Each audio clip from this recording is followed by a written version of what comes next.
Bonjour les amis. Alors oui, mon oncologue était content de me voir.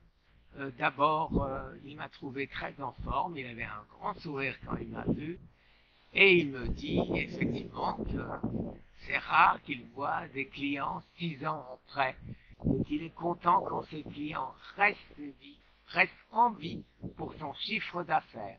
Alors, on a toujours plaisanté comme ça, et ça va continuer encore, j'espère, longtemps. Ce à quoi il m'a répondu, j'espère encore 20 ans.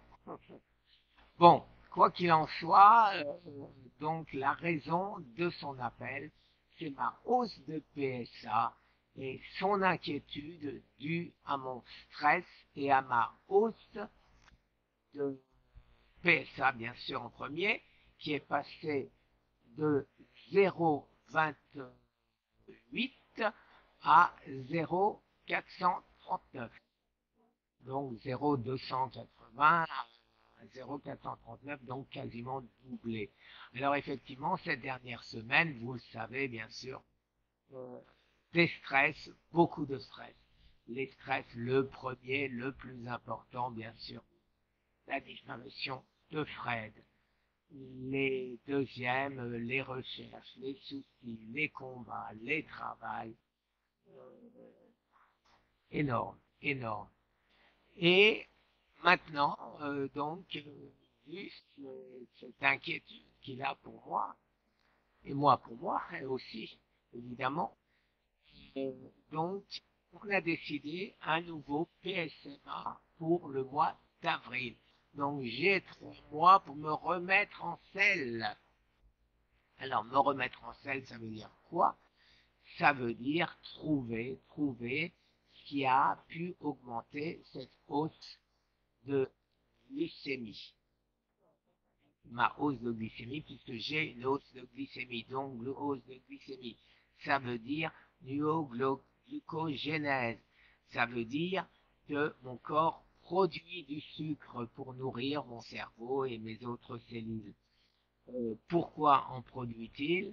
Eh bien, parce que je suppose pas assez de corps cétonique pour nourrir tout ça. Pourquoi pas assez de corps cétonique? Certainement, notre traitement. Vous vous rappelez que j'ai fait 7 jours de jeûne, sans donc aucun résultat, tout au contraire. Alors, inquiétant ou pas inquiétant? Peut-être pas inquiétant parce qu'en même temps, j'ai pris certainement trop de D3 qui entraîne la hausse du calcium et de l'hypothalamium qui elle aussi entraîne la hausse du calcium. De ce fait, trop de calcium et trop de calcium, ça fait quoi? Ça fait monter le PSA. Et oui, alors vous voyez, ça ne veut pas encore de très loin pas vouloir dire que c'est cancer, mais comme le dit toujours le professeur Joyeux, il vaut mieux prévenir que guérir, ou comme le dit toujours notre ami Eric Berg, il vaut mieux ne pas attraper un cancer que d'avoir à le soigner.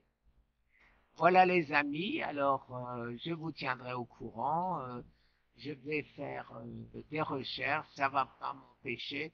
Je vais aller chez Costco. Eric est allé chez Costco avec un de ses amis et c'est très amusant parce qu'il achète la même chose que moi. Alors moi, je vais aussi aller vous montrer ce que j'achète chez Costco, que vous pouvez trouver bien sûr ailleurs en France parce qu'il y a peu de Costco en France, mais les produits intéressants que l'on peut manger. Merci les amis. Très bonne journée. Au revoir.